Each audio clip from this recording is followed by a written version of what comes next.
인생이 한순간에 바뀌는 경험 여러분은 해보셨나요? 서울 강남의 복잡한 핸드폰 매장. 29살 민재는 온종일 서서 고객들을 응대하며 이마에 맺힌 땀방울을 닦을 틈도 없었습니다. 매장 벽에 붙은 실적표에서 민재의 이름은 늘 아래쪽에 위치했죠.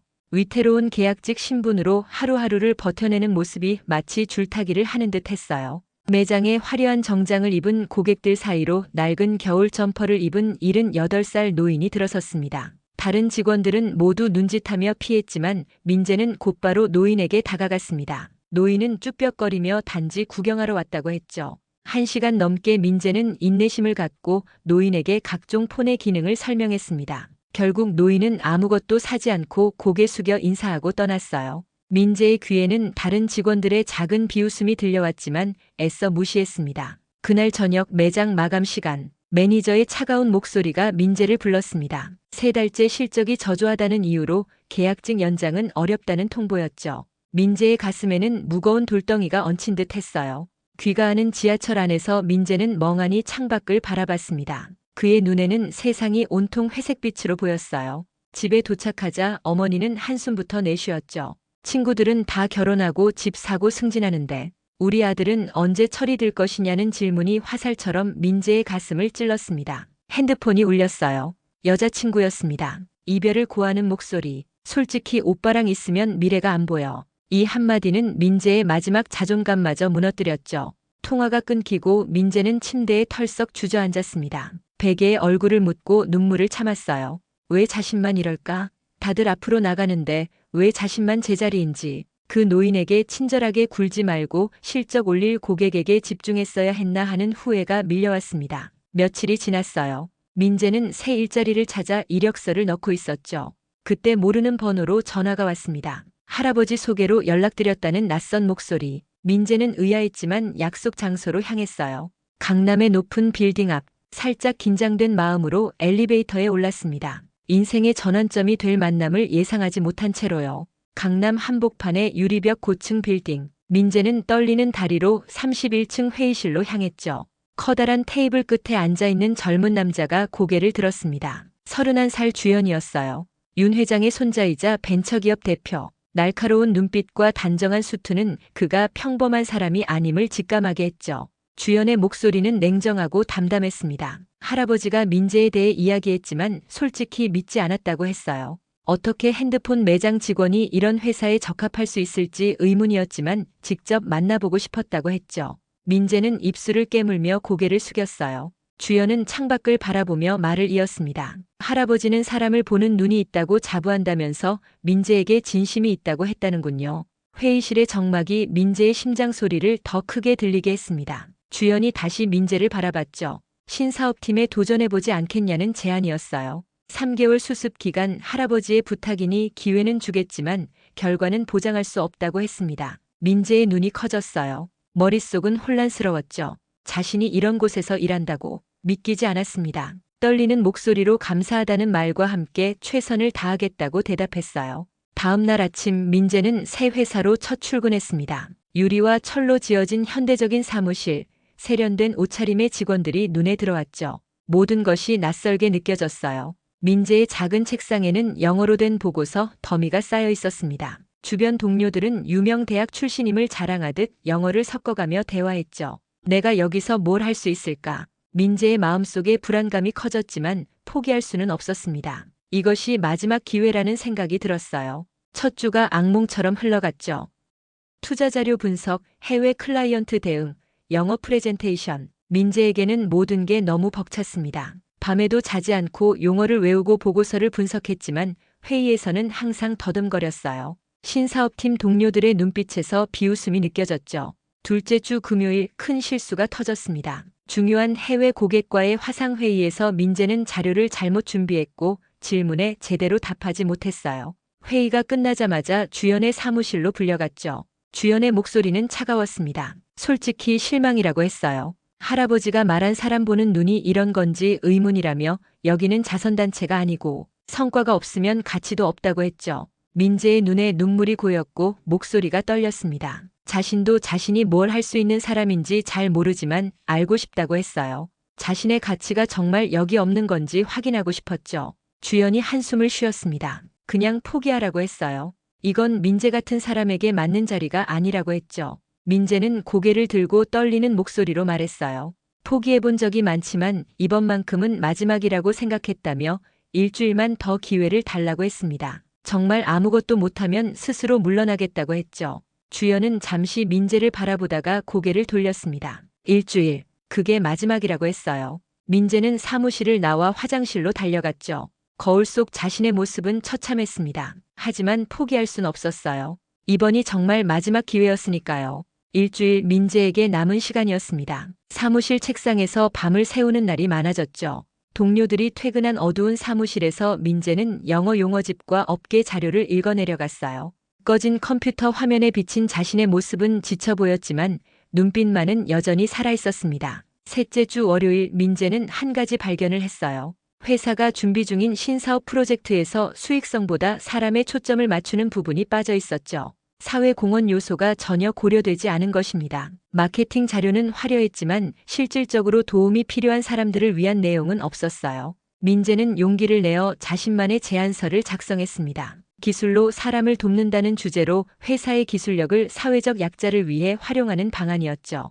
밤새 작업한 자료를 들고 주연의 사무실을 찾았어요. 비서는 의아한 표정으로 민재를 바라봤지만 주연은 짧게 고개를 끄덕이며 들어오라는 의사를 표했습니다. 주연은 무슨 일인지 물었고 여전히 그의 목소리는 차가웠습니다. 민재는 떨리는 손으로 자료를 펼쳤어요. 신사업에 대한 제안이 있다고 했습니다. 현재 준비 중인 프로젝트에 사람이 빠져 있다는 생각이 들었다고 전했죠.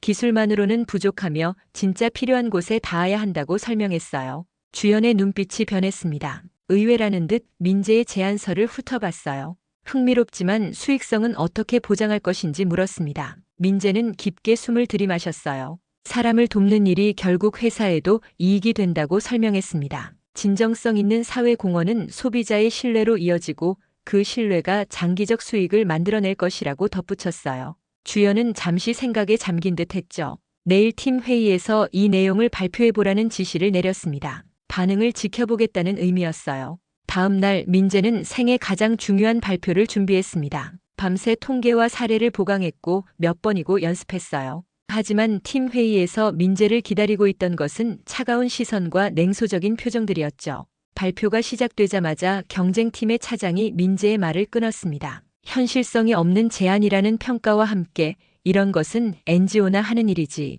이들 같은 기업이 할 일이 아니라는 의견을 냈어요. 다른 팀원들도 동의하는 모습이었습니다. 수익은 어떻게 낼 것인지 이들은 자선단체가 아니라는 지적이 이어졌어요. 민재의 얼굴이 붉어졌지만 포기하지 않았습니다. 이것은 자선이 아니라 사람을 중심에 둔 비즈니스 전략이라고 반박했어요. 사회 문제를 해결하면서도 수익을 낼 수 있다고 주장했습니다. 하지만 회의실에서는 차가운 웃음소리만이 들려왔어요. 회의실 맨 뒤에 앉아있던 주연은 표정 없이 민재를 바라보기만 했죠. 그날 저녁 경쟁팀의 한 사원이 민재에게 접근했습니다. 내일 있을 투자자 미팅 자료에 실수가 있으니 자신이 고쳐놓았으니 확인해보라는 내용이었어요. 민재는 고마움에 고개를 숙였지만 그것이 함정이었다는 사실을 알게 된 건 다음 날 아침이었죠. 투자자 미팅에서 민재가 준비한 자료에는 완전히 잘못된 수치가 들어있었습니다. 최악의 실수였어요. 주연은 이런 기본적인 실수가 어떻게 가능한지 강한 불만을 표시했습니다. 민재는 얼어붙었어요. 모든 시선이 자신에게 꽂혔죠. 그제야 경쟁팀의 함정이었음을 깨달았지만 이미 늦었습니다. 그날 오후 주연은 민재를 사무실로 불렀어요. 역시 무리였을지도 모르겠다는 말과 함께 할아버지의 말이 항상 맞는 것은 아니라는 의견을 내비쳤습니다. 민재는 고개를 들어 주연을 바라봤습니다. 눈에는 눈물이 고여 있었지만 목소리는 단단했어요. 자신의 실수임을 인정했지만 그 제안만큼은 진심이었다고 전했습니다. 사람을 돕는 기술, 그것이 진짜 혁신이라는 자신의 생각을 굽히지 않았어요. 주연은 한숨을 쉬며 창밖을 바라봤죠. 자리로 돌아가 짐을 챙기라는 지시를 내렸습니다. 민재는 무거운 발걸음으로 자리로 돌아왔습니다. 책상 위 작은 화분과 몇 안 되는 개인 물품을 가방에 넣었어요. 꿈은 여기서 끝났다는 생각이 들었고 마지막으로 사무실을 둘러봤죠. 그때 휴대폰이 울렸습니다. 발신자는 윤 회장이었어요. 윤 회장으로부터의 예상치 못한 전화. 민재는 떨리는 손으로 통화 버튼을 눌렀어요. 노인의 따뜻한 목소리가 전화기 너머로 들려왔습니다. 만나자는 요청이었죠. 장소는 도심 공원 벤치. 민재는 잠시 망설였지만 가방을 들고 회사를 나섰습니다. 가을 햇살이 비치는 공원에 윤 회장이 먼저 와 있었어요. 처음 보았던 그때와 같은 낡은 점퍼를 입고 있었습니다. 민재가 다가가자 노인은 밝게 웃으며 자리를 권했죠. 윤 회장은 민재의 얼굴을 유심히 살폈습니다. 회사에서 있었던 일을 다 알고 있는 듯한 눈빛이었어요. 그는 천천히 이야기를 시작했습니다. 자신이 젊었을 때 회사를 일구며 겪었던 비슷한 경험, 사람보다 숫자를 우선시했던 시절, 그리고 그것을 후회하게 된 순간들에 대한 이야기였죠. 윤 회장은 민재의 제안서를 봤다고 했습니다. 주연이 보여주었다면서요. 사람을 중심에 둔 기술, 그 아이디어가 바로 자신이 오랫동안 찾아온 것이라고 했어요. 하지만 회사를 이끌어가는 손자는 그것을 아직 이해하지 못하고 있다는 안타까움을 전했습니다. 윤 회장은 주머니에서 작은 메모지를 꺼냈어요. 한 주소가 적혀 있었죠. 내일 이곳으로 와달라는 부탁이었습니다. 마지막 기회라고. 민재는 의아했지만 고개를 끄덕였어요. 다음 날 아침 민재는 메모지에 적힌 주소를 찾아갔습니다. 그곳은 도시 외곽의 작은 복지시설이었어요. 낡은 건물 앞에 주연의 고급차가 세워져 있었죠. 민재는 놀랐지만 용기를 내어 안으로 들어갔습니다. 건물 안에서는 윤 회장과 주연이 기다리고 있었어요. 주연의 표정은 복잡해 보였죠. 윤 회장은 민재에게 이곳이 자신이 어린 시절을 보낸 보육원이라고 소개했습니다. 주연은 이 사실을 오늘 처음 알게 되었다는 듯한 표정이었어요. 윤 회장은 천천히 걸으며 시설을 안내했습니다. 그가 어떻게 이곳에서 자라 사업가가 되었는지, 그리고 사업에 성공한 후에도 왜 항상 이곳을 잊지 않았는지에 대한 이야기였어요. 기술과 돈보다 중요한 것은 결국 사람이라는 믿음, 그것이 자신의 성공 비결이었다고 했습니다. 주연은 할아버지의 이야기를 듣고 있는 동안 조금씩 표정이 변했어요. 평소의 차가운 눈빛 대신 혼란스러움과 감정이 교차했죠. 윤 회장은 민재와 주연을 나란히 앉게 했습니다. 그리고 자신의 마지막 프로젝트에 대해 이야기했어요. 그것은 기술을 통해 사회적 약자를 돕는 재단 설립이었습니다. 지금까지 적합한 사람을 찾지 못했다고 했어요. 돈에만 관심 있는 사람들은 원하지 않았죠. 그런데 우연히 핸드폰 매장에서 마주친 한 청년이 자신에게 희망을 주었다고 했습니다. 윤 회장은 주연을 바라봤어요. 손자에게 민재와 함께 이 프로젝트를 맡아달라고 부탁했습니다. 주연은 할아버지를 바라보다가 민재에게 시선을 돌렸어요. 그의 눈에는 처음으로 진정한 감정이 담겨 있었습니다. 주연은 잠시 침묵했다가 천천히 입을 열었어요. 할아버지가 당신 같은 사람을 만나라고 했을 때 헛소리라고 생각했다고 털어놓았습니다. 하지만 이제 자신이 틀렸다는 것을 알게 되었다고 했어요. 함께 이 프로젝트를 해보자는 제안이었습니다. 민재는 눈물을 참으며 고개를 끄덕였어요. 윤 회장은 따뜻한 미소를 지으며 두 사람의 어깨를 토닥였습니다. 어둠 속에서 빛이 보이기 시작했죠. 민재는 이것이 진정한 시작이라는 것을 느꼈습니다. 프로젝트의 첫 회의 날 민재는 평소보다 일찍 사무실에 도착했습니다. 이제 그에겐 자신만의 작은 사무실이 생겼어요. 문패에는 사회혁신팀 매니저 민재라고 적혀 있었죠. 불과 몇 주 전까지만 해도 상상할 수 없었던 변화였습니다. 창가에 서서 아침 햇살을 맞으며 민재는 지난 시간을 되돌아봤어요. 핸드폰 매장에서의 좌절, 해고, 이별, 그리고 놀라운 기회까지. 인생이란 정말 예측할 수 없는 여정이었습니다. 회의실에는 주현과 몇몇 임원들이 모여 있었어요. 분위기는 여전히 긴장감이 감돌았지만 주연의 태도는 예전과 달랐습니다. 그의 눈빛에는 호기심과 기대가 섞여 있었죠. 민재는 준비해온 프레젠테이션을 시작했어요. 기술로 사람을 연결하다라는 주제였습니다. 소외된 노인들에게 디지털 기기 활용법을 가르치고 장애인을 위한 맞춤형 기술 개발, 저소득층 아이들을 위한 코딩 교육, 모두 회사의 기술력을 활용한 사회공헌 프로젝트들이었죠.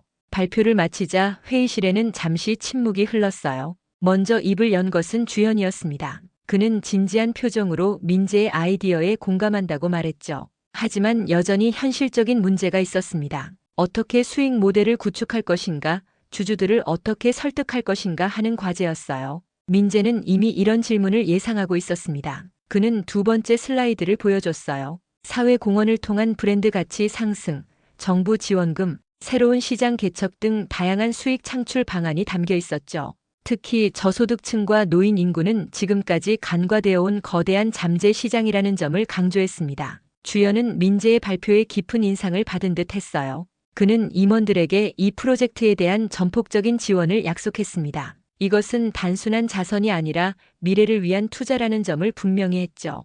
회의가 끝나고 사무실로 돌아오는 길에 주연이 민재에게 다가왔어요. 그는 처음으로 민재에게 사적인 이야기를 꺼냈습니다. 어린 시절 할아버지와의 추억, 사업에 몰두하며 잊고 있던 가치들에 대한 이야기였죠. 주연은 민재를 통해 자신이 놓치고 있던 중요한 것을 다시 찾게 되었다고 털어놓았어요. 프로젝트는 빠르게 진행되었습니다. 첫 번째 목표는 노인복지관 디지털 교육이었어요. 민재는 직접 현장을 찾아 노인들과 대화하며 그들의 필요를 파악했습니다. 주연도 종종 함께했죠. 처음에는 어색해하던 주연이 점차 노인들과 편안하게 어울리는 모습을 보며 민재는 미소 지었어요. 그러나 모든 것이 순탄하지만은 않았습니다. 회사 내 다른 부서에서는 여전히 이 프로젝트를 의심의 눈초리로 바라봤어요. 특히 경쟁팀에서는 은근히 방해 공작을 펼쳤죠. 예산 삭감을 요구하거나 성과가 미미하다는 소문을 퍼뜨리기도 했습니다. 어느 날 민재는 회사 복도에서 경쟁팀 차장과 마주쳤어요. 그는 비웃듯 말했습니다. 이런 자선 사업으로는 회사에 도움이 되지 않을 것이라고, 곧 프로젝트가 중단될 것이라고 말이죠. 하지만 민재는 흔들리지 않았어요. 그는 모든 어려움을 예상하고 있었고 이미 대비책을 마련해 두었습니다. 주연과 함께 밤을 새워가며 준비한 성과 보고서, 현장의 감동적인 이야기들, 그리고 무엇보다 윤 회장의 전폭적인 지지가 있었죠. 3달 후 첫 번째 성과 발표회가 열렸습니다. 민재와 주연은 나란히 서서 그동안의 성과를 보고했어요. 디지털 교육을 받은 노인들의 만족도는 예상을 훨씬 뛰어넘었고 회사의 브랜드, 이미지는 크게 향상되었습니다. 특히 놀라운 것은 이 프로젝트가 새로운 비즈니스 모델로 발전할 가능성을 보여준 점이었죠. 발표회가 끝나고 윤 회장이 민재에게 다가왔어요. 그는 따뜻한 미소를 지으며 민재의 어깨를 두드렸습니다. 자네가 증명해냈다면서 사람을 돕는 것이 곧 비즈니스의 성공으로 이어진다는 것을 증명했다고 말했어요. 민재는 고개를 숙였어요. 이 모든 여정이 자신을 성장시켰음을 느꼈습니다. 더 이상 자신을 의심하지 않게 되었고 진정한 가치가 무엇인지 깨달았죠. 그날 밤 민재는 오랜만에 어머니에게 전화를 걸었어요. 그동안의 일들을 이야기하며 행복한 눈물을 흘렸습니다. 인생의 가장 어두운 순간이 결국 가장 밝은 빛으로 이어졌다는 사실이 아직도 믿기지 않았죠. 프로젝트 시작 6개월, 민재의 사회혁신팀은 회사 내에서 가장 주목받는 부서가 되었습니다. 초기의 회의적인 시선은 점차 호기심과 관심으로 바뀌었어요.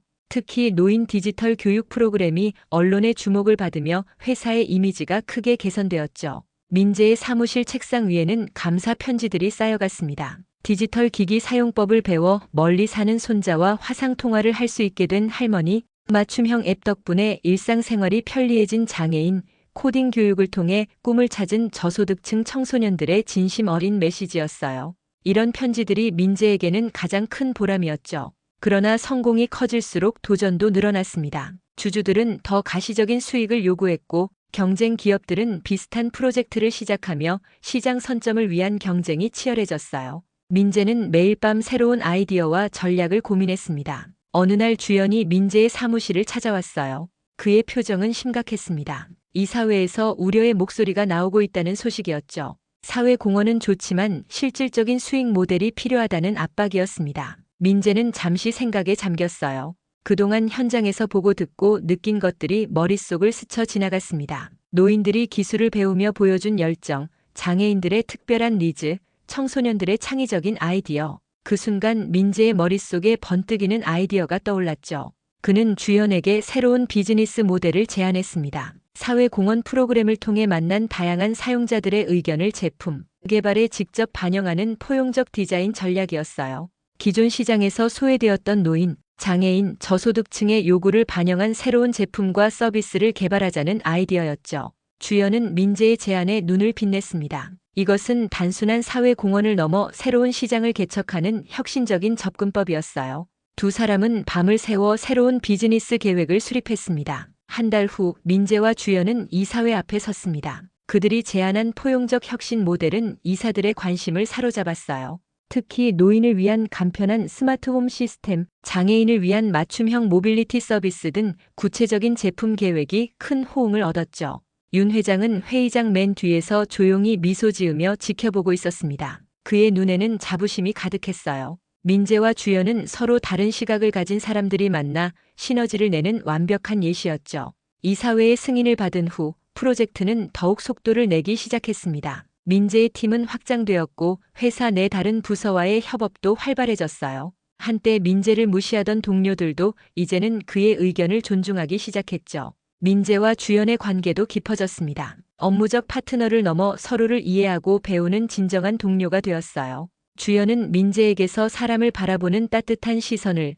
민재는 주연에게서 냉철한 비즈니스 감각을 배웠죠. 프로젝트 1주년을 앞두고 민재는 특별한 행사를 준비했습니다. 그동안 프로그램에 참여했던 모든 사람들을 초대한 감사 행사였어요. 노인, 장애인, 청소년, 회사 임직원, 주주들 모두가 한자리에 모였죠. 행사장 입구에서 민재는 익숙한 얼굴을 발견했습니다. 그의 어머니였어요. 주연이 몰래 초대했다고 했죠. 어머니는 아들의 성공한 모습을 보며 자랑스러운 눈물을 흘렸습니다. 우리 아들이 이런 대단한 일을 하고 있었다는 감탄의 말이 나왔어요. 행사는 성공적으로 진행되었습니다. 참가자들의 감동적인 경험담, 새롭게 개발된 제품 시연, 앞으로의 비전 발표까지 마지막 순서로 윤 회장이 무대에 올랐어요. 그는 잠시 객석을 둘러본 후 민재와 주연을 무대로 불렀습니다. 윤 회장은 오늘 이 자리에 모인 모든 분들께 이것이 바로 자신이 꿈꿔온 기업의 모습이라고 말했어요. 숫자와 이익만을 쫓는 것이 아니라 사람을 먼저 생각하는 기업. 민재와 주연이 증명했듯이 사람을 돕는 것이 결국 모두에게 이익이 되는 길이라는 메시지를 전했습니다. 민재는 무대 위에서 객석을 바라봤습니다. 1년 전 모든 것을 잃고 절망했던 그 순간이 떠올랐어요. 그때는 상상조차 할 수 없었던 변화가 지금 눈앞에 펼쳐져 있었죠. 민재의 가슴은 감사함과 자부심으로 가득 찼습니다. 프로젝트 성공 이후 민재와 주연의 사회혁신 모델은 기업 전체로 확장되기 시작했습니다. 사람 중심 혁신이라는 슬로건 아래 회사는 큰 변화를 겪었어요. 단순한 이익 추구를 넘어 사회적 가치를 창출하는 기업으로 자리매김하게 된 것이죠. 이러한 성공은 국내를 넘어 해외에서도 주목받기 시작했습니다. 유럽과 아시아 여러 국가에서 민재와 주연의 모델을 배우고자 하는 요청이 쇄도했어요. 이제 그들은 글로벌 무대로 도약할 준비를 하고 있었죠. 민재의 책상 위에는 다가오는 국제 컨퍼런스 자료가 가득했습니다. 이번 발표는 그동안의 성과를 세계에 알리는 중요한 자리였어요. 주연은 이 기회가 회사의 미래를 결정할 만큼 중요하다고 강조했죠. 그만큼 준비도 철저해야 했습니다. 발표 전날 밤 민재는 사무실에 혼자 남아 프레젠테이션을 점검하고 있었어요. 문득 피로감이 밀려왔고 잠시 눈을 감았습니다. 그때 윤 회장이 조용히 사무실로 들어왔죠. 윤 회장은 민재 옆에 앉아 내일 발표에 대한 이야기를 나눴어요. 처음 만났을 때부터 민재에게서 특별한 것을 봤다는 이야기, 그리고 손자 주연이 어떻게 변화했는지에 대한 감사의 마음을 전했습니다. 윤 회장은 평생 돈을 쫓았지만 진정한 가치는 사람 속에 있다는 것을 늦게 깨달았다고 말했어요. 민재는 고개를 저었죠. 자신도 많은 실패와 좌절을 겪으며 배운 것이라고 했습니다. 다음 날 아침 국제 컨퍼런스장, 수많은 기업인과 투자자들이 모인 가운데 민재와 주연의 발표 시간이 다가왔습니다. 주연은 연단 뒤에서 긴장한 표정이었어요. 그는 항상 자신감 넘치는 사람이었지만 오늘만큼은 다른 모습이었죠. 민재가 주연에게 다가갔습니다. 함께 일궈낸 결과이니 자신있게 해보자고 했어요. 하지만 주연은 고개를 저었죠. 오늘은 민재가 발표하길 원했습니다. 프로젝트의 진짜 주인공은 민재라고 했어요. 민재는 잠시 망설였지만 주연의 진심 어린 눈빛에 고개를 끄덕였습니다.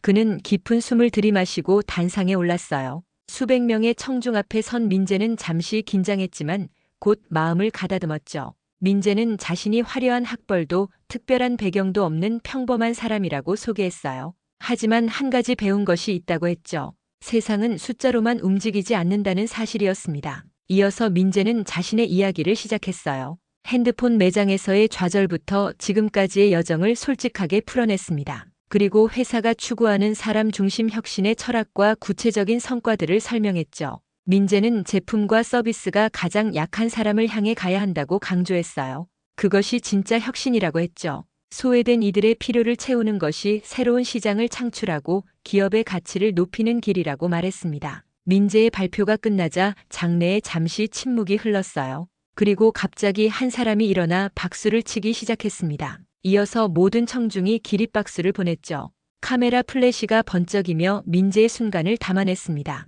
연단 뒤에서 지켜보던 주연의 눈가가 젖어왔어요. 그는 처음으로 진심 어린 미소를 지었습니다. 윤 회장도 객석 뒤에서 조용히 눈물을 닦았죠. 민재는 이 모든 순간이 꿈만 같았습니다. 컨퍼런스 후 여러 국제적 기업과 단체에서 협력 제안이 쏟아졌어요. 민재와 주연의 모델은 이제 글로벌 스탠다드가 될 준비를 하고 있었습니다. 윤 회장은 두 사람에게 이제 자신의 역할은 끝났다며 앞으로의 미래는 그들의 손에 달려있다고 말했어요. 그날 저녁 회사 옥상에서 민재와 주연은 서울의 야경을 바라보며 조용히 대화를 나눴습니다. 이제 그들은 단순한 상사와 부하 직원이 아닌 서로의 부족한 부분을 채워주는 진정한 파트너였어요. 주연은 민재 없이는 불가능했을 거라고 말했습니다. 할아버지가 옳았다면서 돈보다 중요한 건 사람이라고 덧붙였어요. 1년 후 회사의 풍경은 완전히 달라졌습니다. 사회혁신팀은 회사의 핵심 부서로 자리 잡았고 민재는 사회공헌 프로젝트 총괄 디렉터가 되었어요. 주연은 CEO로서 회사의 전반적인 방향을 사람 중심 경영으로 확고히 전환했죠. 윤 회장이 설립한 재단은 민재와 주연의 지휘 아래 다양한 사회공헌 활동을 펼쳤습니다. 특히 소외계층을 위한 디지털 교육 프로그램은 정부의 공식 지원을 받아 전국으로 확대되었어요.